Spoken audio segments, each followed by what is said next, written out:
रोशनी का कारवां। इस कार्यक्रम के प्रस्तुतकर्ता हैं टेक महिंद्रा फाउंडेशन और स्कोर फाउंडेशन। ये है रोशनी, रोशनी, रोशनी का कारवां। रोशनी जो करती है अंधेरे को दूर, रोशनी जो लाती है दिल में नूर, रोशनी जो दिखाती है रास्ता। आई वे, ये है रोशनी का कारवां। बेसन की सौंधी रोटी पर खट्टी चटनी जैसी माँ, याद आती है चौका बासन चिमटा फुकनी जैसी माँ।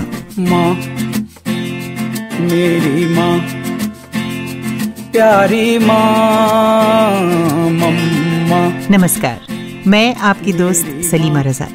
माँ लफ्ज जिंदगी का वो अनमोल लफ्ज है जिसके बिना जिंदगी को जिंदगी कहा ही नहीं जा सकता। जिंदगी की किताब के जो शुरुआती पन्ने माँ के हाथों लिखे जाते हैं ना, उसकी छाप ताउम्र हमारे जीवन पर दिखाई देती है।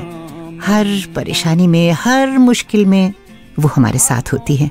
ऐसी ही एक माँ से आज हम आपको मिलवाने वाले हैं। 4 साल का आरुष जन्म से देख नहीं सकता। माँ अंजना भट्ट की ख्वाहिश है लोगों की इस भीड़ में बेटा खुद को अलग ना समझे। इसीलिए उन्होंने उसे उसके भविष्य के लिए अभी से तैयार करना शुरू कर दिया, ताकि आगे चलकर उनका बेटा भी दुनिया के बाकी बच्चों की तरह आत्मनिर्भर बन सके। आइए आपको मिलवाते हैं नोएडा की अंजना भट्ट से, जो इस वक्त मौजूद हैं हमारे सहयोगी जॉर्ज इब्राहिम के साथ।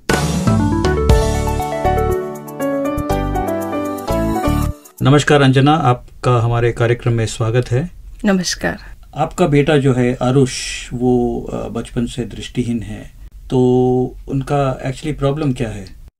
उनका एक जेनेटिक प्रॉब्लम है, लेबर्स कंजेनिटल एमोरेसिस। हम हर डॉक्टर्स के पास गए, हर जगह रिपोर्ट कराई, लेकिन सारा रिसर्च लेवल पे है। फिलहाल इसका कोई इलाज हमारे इंडिया में या बाहर नहीं है। ये LCA जो है, आपने कहा, ये रेटिना का प्रॉब्लम है या ऑप्टिक नर्व का प्रॉब्लम, क्या? जो रेटिना के छोटे छोटे स्टेम सेल्स है वो डिस्ट्रॉयड है। तो किस उम्र में एक्चुअली डॉक्टर्स ने कंफर्म किया कि ये वे देख नहीं सकते हैं और आगे भी शायद देखना होगा नहीं? जब आरुष पूरा 1 साल का हो गया था। तो शुरुआत में मेरे ख्याल से आपका पहला चैलेंज यही हुआ होगा कि आपके फैमिली इसको कैसे एक्सेप्ट करें। हाँ जी। और आपका और आपका हस्बैंड का एक्सेप्टेंस लगभग एक साथ हुआ था या उनको थोड़ा और वक्त लगा? एज अ मदर थोड़ा इमोशनल मुझे हो गया था, लेकिन उन्होंने तो एक्सेप्ट करा था, लेकिन हमने दोनों ने बहुत ही ज्यादा एक्सेप्ट करके, स्ट्रॉन्ग करके हम आगे बढ़े।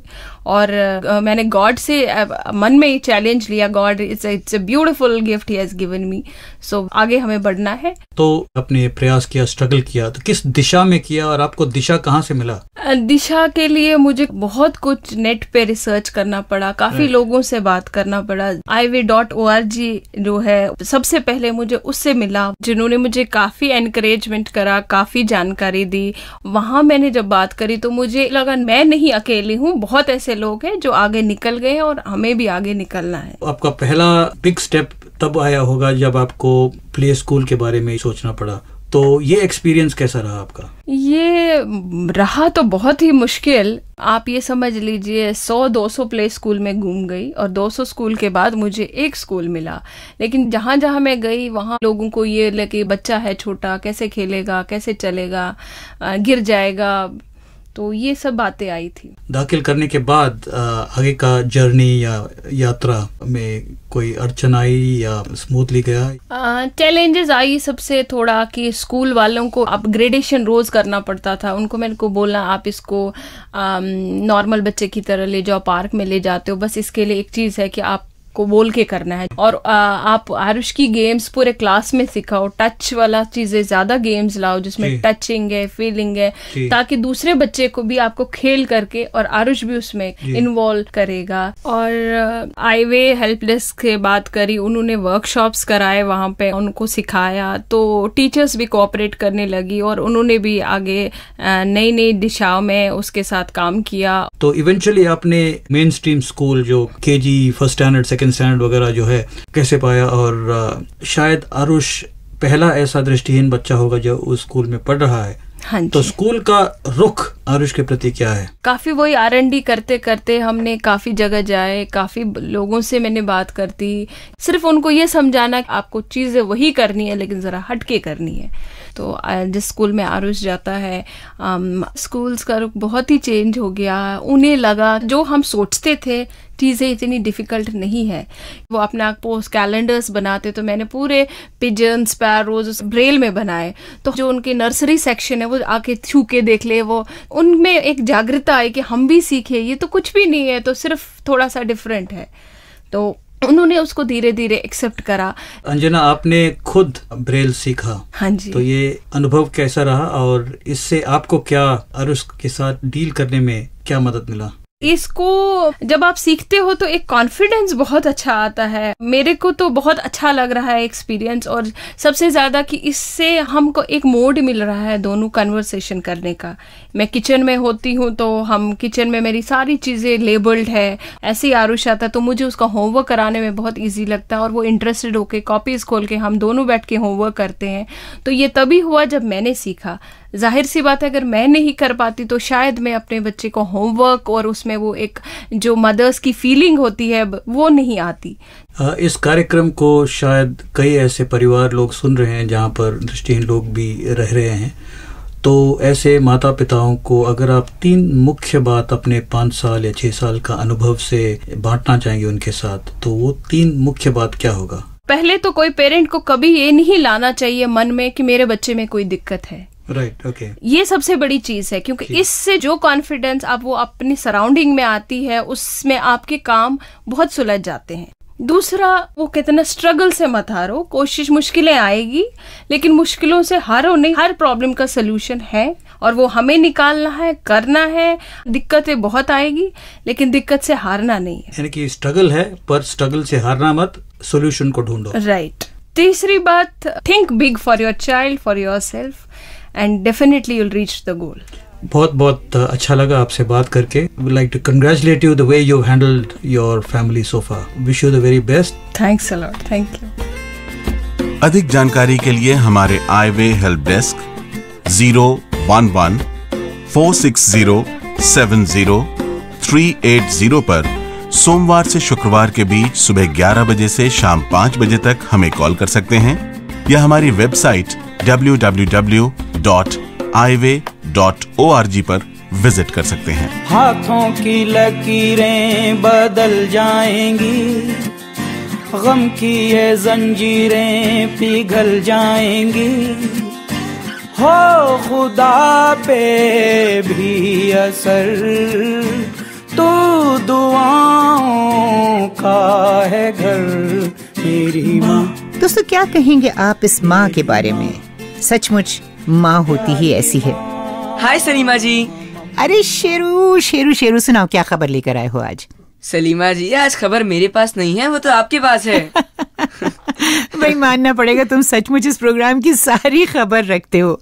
दोस्तों, आज हम आपको बताने वाले हैं पिछले 1 साल की कुछ ऐसी बातें जो हमारे दृष्टिहीन साथियों के लिए मायने रखती हैं और जिनका जानना उनके लिए बेहद जरूरी है।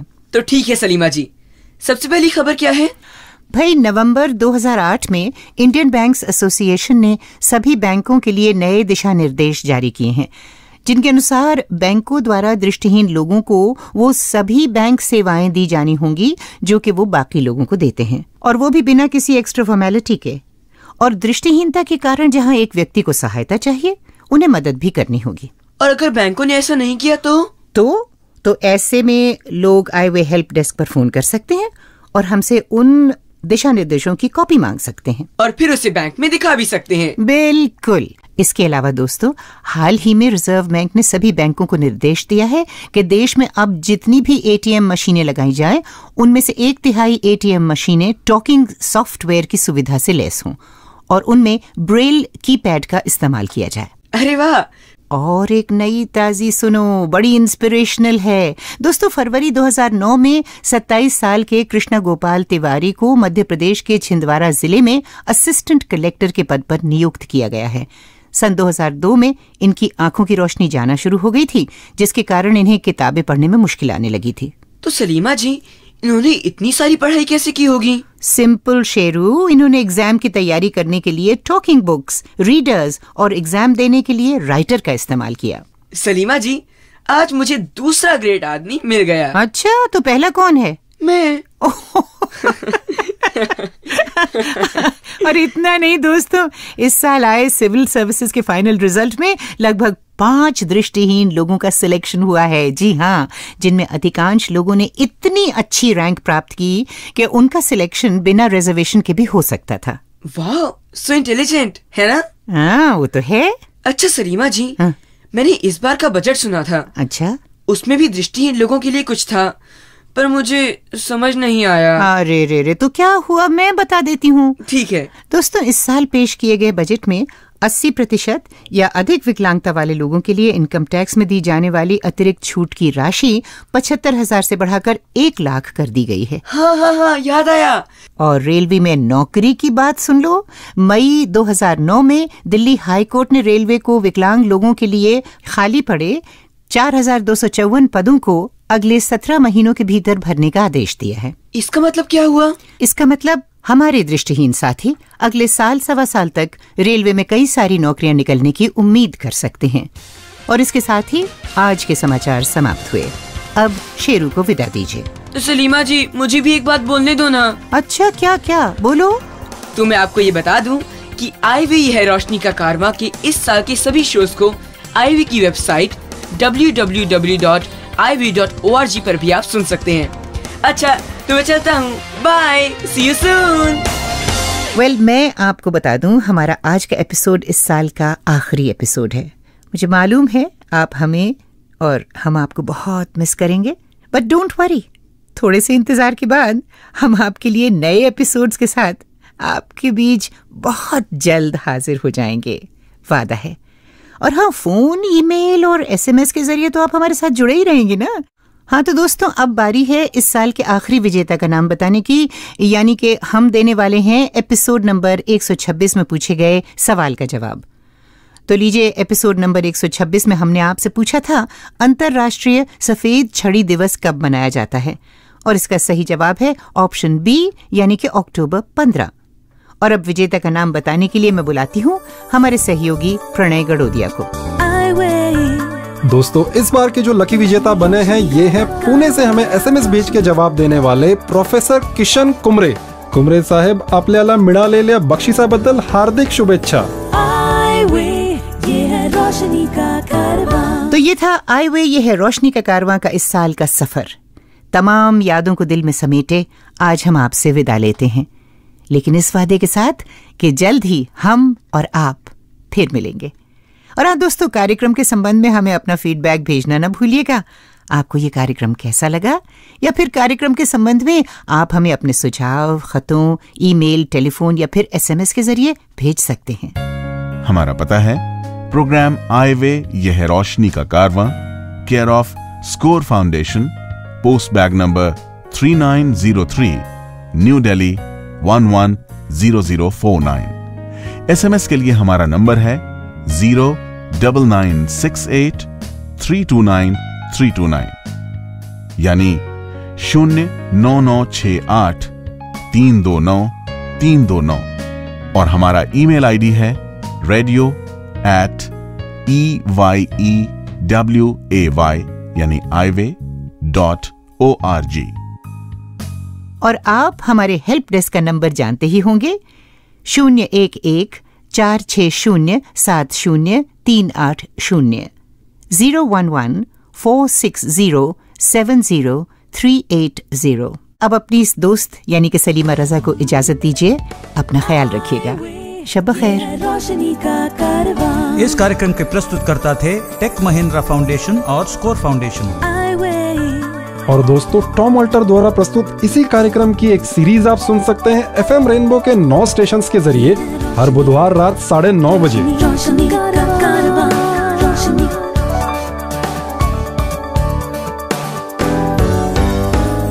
आई वे ये है रोशनी का